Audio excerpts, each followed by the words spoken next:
እኔ በበኩሌ ዋይ እወድሽ ነበር ዋይ አዶራ ያልኩት ቃል ዋይ ምነው ተሰበረ ኦኮኮኮኮኮ ያለንኩት ሙናለው ለኔ ባንቺ ፍቅር ሰላም እንዲናችሁ በያላችሁበት ሁሉ ነገር ሰላም ነው። አሽይና እንዲያላችሁ እሞኝላችኋለሁ። ቤስቲስ ጎንዱሉ ዋዳችን ላይክ እና ሼር እያደረጋችሁ ሐሳቦቻችን ለብዙዎች አካፍሉ። ለዚህም ኮልቪ አመሰግናችኋለሁ። ሐሳቡ ሲሞቻችሁ እንደለሞዳችሁ 3000 ላይክ እንድትጎጭን ቦቱትና አጎብዛችኋለሁ።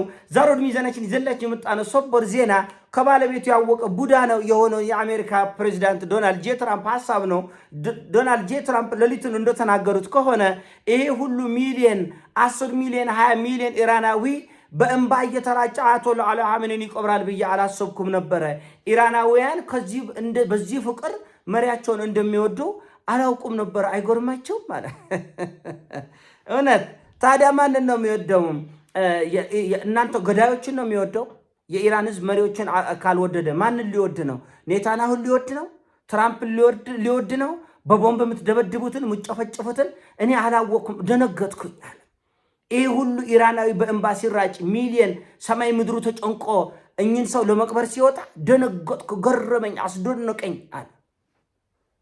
ምን አይነት ፎከታሞች እንደነከኒ በእውነት በጣም የሚገርም። በዚህ ቃለ ምልልስ ላይ ምን አለ ትራምፕ ሌሊቱን የተናገረው ላይ ማለት እኔ እንደዚሁ እንደተሰበሰቡ ትራምፕ አላልኳቸው ይቋምጣሉ፣ ምራቃቸውን ይውጣሉ። በቃ የሆነ ጉዳይ ምን ነው በጎደልን እዚሁ በደፈናቸው ብሎ ነው ጭንቅላታቸው ወፈፌ ነው። ስለሚፈሩ ፍርሃት ብቻ ነው ይዛቸው። አይችሉም። አሜሪካን ማድረግ አትችልም። ሶባይነት ጥልቆ ልዩ ፍቅሮና ነው። ከዛ አንፃር አይደለም፣ አይችሉም። የኢራኖቹ አጸፋ ምት ምን ሊሆን እንደሚችል አያውቁትም ራሱ እና ይንቀጠቀጣል ሰውነታቸው። አሁን ትራምፕ እንደዚህ እንዳለው አለ። ይህ ሁሉ የኢራን መሪ በተሰበሰበበት የድንባሻነታቸው ድንባሻም የውጭ ልኡካን የራሽያም የቻይናም የፓኪስታን ልኡካን ባሉበት ስለመምታት በቦምብ ስለማፈንዳት ያስባሉ። ጭንቅላታቸው እዚህ ድረስ ነው። አይገርምም? ባፈነዳው ውስጥ ግን ወደፊት ደግሞ ኢራንን ማን ይመራታል ብዬ አሰውቃል። ቆርቆን እኔ ከልብ አይነት ጮቅላ በቃ ጮቅላ የህፃን ልጅ በቃ እና አሜሪካኖቹ በቃ እኔ በበኩል እወድሽ ነበረ አደራ አልኩሽ ቃል ምን ነው ተሰበር። ኢራናውያን እኔ ነበርኩ መወዳቸው። እኔ አሜሪካ እናንተ ምንን ውደዱኝ እና እኔም እናንተ ልውደዳቸው። መሪዎቻቸውን ግደላቸው፣ ጥሏቸው፣ ግፋቸው፣ አንቋሻቸው። ምን አይነት ቁንጽል እንደሆነ ጭንቅላታቸው ምን ያላውቅ ያውቃል። ሲጀመር አያቶላህ አሊ ኻሜኒን የኢራን ህዝብ ነፍሱ እስኪወጣ ድረስ እንደሚወዳቸው ያውቃሉ። የተገደሉበት ምክንያትም ህዝብ ስለሚወዳቸው ነው። በየትኛውም ዓለም ላይ ለአውሮፓና ለአሜሪካ ወይ ማጎብደድ አለብህ ወይም ትገደላለህ። ከሁለት አንድ ነው። እንኳንስ ይቅርና በደቡብ ኮሪያ ያለ፣ በጃፓን ያለ፣ በኤዥያ ያሉ መሪዎች ከጃፓን፣ ከራሽያ፣ ከሰሜን ኮሪያና ከኢራን ውጭ ያሉ መሪዎች በሙሉ አጎብዳጆች ናቸው። አጎብዳጆች ናቸው። ካለጎበደድክ ከስልጣን ትለቃለህ።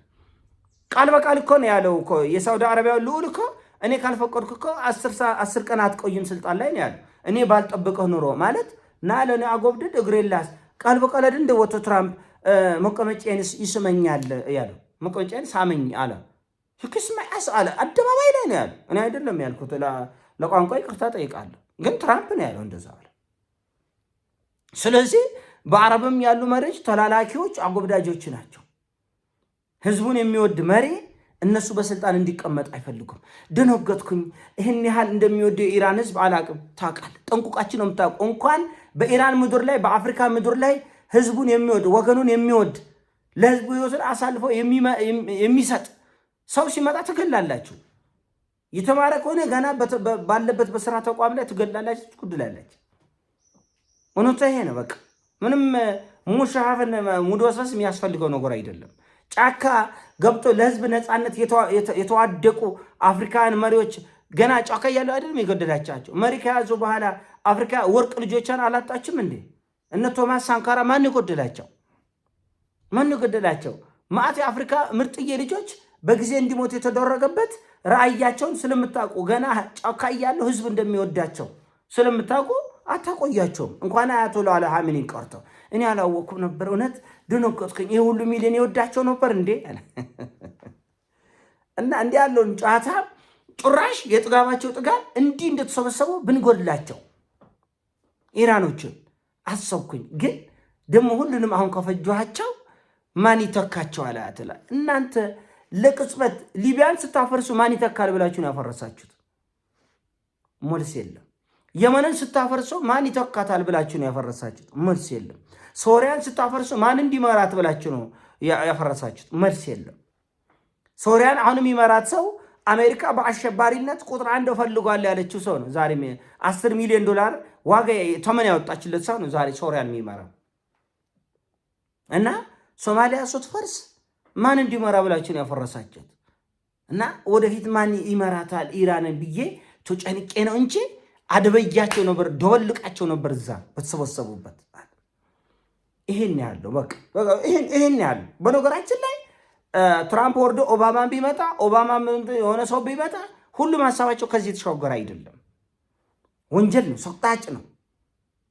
ግን አይሞክሯትም። እንዳልኳቸው ኢራናውያን ጣታቸው ቃታው ላይ ነው። ጣታችን ቃታው ላይ ነው። ማንንም አናምንም። ከሰማይ ከምድሩም ከፍ ብለው ከሰማይ ዝቆለው ማንንም አናምንም። ቃታችንን ብቻ ነው የምናምነው ነው ያሉት። እና ግድፍረታቸው ድፍረት በዚህ በቀብር ስርዓት ላይ የተገኙ የኢራንን ጄኔራሎች በሙሉ የደህንነት ባለስልጣናት፣ የሲቪል አመራሮች በሙሉ እዚሁ ብናረግ ቁጭል ከናችሁ ጭቁላታችሁ የአምስተኛ ክፍል እንትን ኤግዚት ኤግዛም ያላለፉ ሰዎችን መሪ እያደረጉ እኮ ነው። በእናታቸው 5ኛ ክፍል ተማሪ እኮ ከዚህ የተሻለ ያስባል። እና ምን ይባላል በዓለም ዲፕሎማሲስ ምን ይባላል? መሬት ላይ ያለው በእርግጥ ዓለምን ህዝብንም ንቀው በቃ የመጨረሻ ንቀው ፈለጉትን ይናገራል። የሰው ሀገር መሪ ከባለቤት ያወቁ ቡዳ ነው። ቡዳ በእርግጥ ለራሱ ማያውቅ ለማንም ማያውቅ ደንቆሮ ነው። ግን እንደው ተረት ግን እንደዛ የሚባል ተረት አለ። ህዝብ የፈለገውን መውደድ ይችላል። አማራ ህዝብ ስለሚወደው እከሌ ነው የምትወደው እከሌ እኔ አልወስኑለትም። ፖለቲከኛ አይወስኑለትም። የትግራይ ህዝብ የኦሮሞ ህዝብ እከሌን ነው መውደድ ያለበት። እከሌን እንዳይወደው፣ ጀዋርን እንዳትወደው፣ በቀለን ወደደው፣ በቀለን እንዳትወደው፣ መራራን ወደደው፣ መራራ እንዳትወደው፣ እከሌን ወደ እንደዛ ማንም አይችልም። እንደዛ ማለት የኦሮሞ ህዝብ የፈለገውን ህዝብ ይወዳል፣ ይደግፋል። የአማራ ህዝብ የፈለገውን ይወዳል፣ ይደግፋል። ፍቅር እኮ በሪኮሜንዴሽን መድኃኒት እኮ አይደለም እኮ አይታዘዝለትም። እከሌን ውደድ ተብሎ ለህዝብ አይጻፍለትም። ህዝብ የፈለገውን ይወዳል። እና ለመወደድ ብቻ ሳይሆን በጎ ነው ለመገኘት ፖለቲከኞች መጣር ነው ያለባቸው እንጂ እከሌን መውደድ ኃጢአት፣ እከሌን መውደድ ርኩሰት አይደለም። እኛ ለምሳሌ ትግራይ ህዝብ ህወሓትን መውደድ መብቱ ነው 100%። ማለት ችግሩ ምንድነው?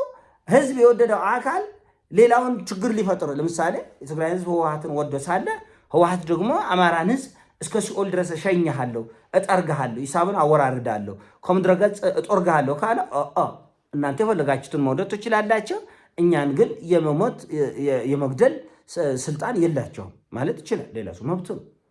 ስለዚህ የኢራን ህዝብ አያቶላ አሊ ኻሜኒን ቆርጦ ከፈለገ ለምን ሰይጣን አይወድም? መውደድ መብቱ ነው። እና የምትወደውን እኔ ነው መወስንልህ። ይሄ ድሮ የገጠር ትዳር እናት አባት ለልጁ ያጭለትና ያው የፈለገ ያገባል ማለት ነው። እና እንደዚህ አይነት ነገር ነው ለማድረግ እየሞክራል። እኔ ሞርጥልሃለሁ፣ የምትወደውን የምታፈቅረውን እኔ ሞርጥልሃለሁ አይነት ቁንጽል አስተሳሰብ ምንም ፋይዳ የሌለው ነው። እና አሁን በትልቁ ደረጃ የኢራን ህዝብ አንድነት ዓለምን ያስደነገጠ፣ መላ አውሮፓን ያስደነገጠ፣ ጠላቶችን ያንቀጠቀጠ፣ ይበልጥ የኢራን ህዝብ በአንድነት እንዲቆም ያደረገ በጣም እንደውም የኢራን ባለስልጣኖች ያሉት ምንድን ነው? የአያቶላ ሞት ሽቶ እንደ መስበር ያለ ነገር ነው። ሽቶ ብትሰብረው ሽቶ ከማወድ በቀር ቆሻሻ ነገር የለውም፣ ኪሳራ የለውም። ያው ቀስቀስ እያልኩ ልጠቀም በሚል ነው እንጂ ለምሳሌ እኔ እዚህ ቤት ውስጥ ሽቶ ብሰብር ሳምንት ሙሉ ቤቱ ሊያውድ ይችላል፣ ሳምንት ሙሉ እና መጥፎ ነገር የለውም። ብትሰብረው መጥፎ ነገር የለውም። እና ይሄንን በእርግጥ እንደውም በሌላ ጊዜ በሰፊ እናየዋለን። ትልልቅ ሰዎችን መግደል ምንድን ነው የሚያመጣው ልዩነት? ለምሳሌ ጦር ሜዳ ላይ በጠንካራ ህዝብ ነው። በዚህ በበግ መንጋ መሃል ይበተናል። የበግ መንጋ ከመታው አስቸጋሪ ነው፣ ይበተናል። ነገር ግን የአንበሳን መንጋ አንዱን ብትገድለው በቀል ነው የሚያገኝህ፣ የበለጠ ትጠፋለህ። እና የሽቶ እቃው ተሰብራል ያለ ይህንን ርዕስ አድርጌ የአመራር ክህሎትና አመራሮችን መግደል ያለውን ፖለቲካዊ ኢኮኖሚያዊ ፋይዳ ማህበራዊ ፋይዳ ምንድነው የሚለውን ማየት መጠየቅና መፈተሽ ያስፈልጋል። አንዳንድ ጊዜ ትልልቅ ሰዎችን ስትገድል የበለጠ ጦስ ይዘህ ትመጣለህ። አሜሪካኖች ይህን በቅጡ የተረዱት መርዳት የሚችሉም አይመስለኝም። ይሄኔ ሀሳብ ነው። ሀሳብ ሲሞቻችን ላይክ አድርጉ፣ ሼር አድርጎ ወዳቻለሁ። ፒስ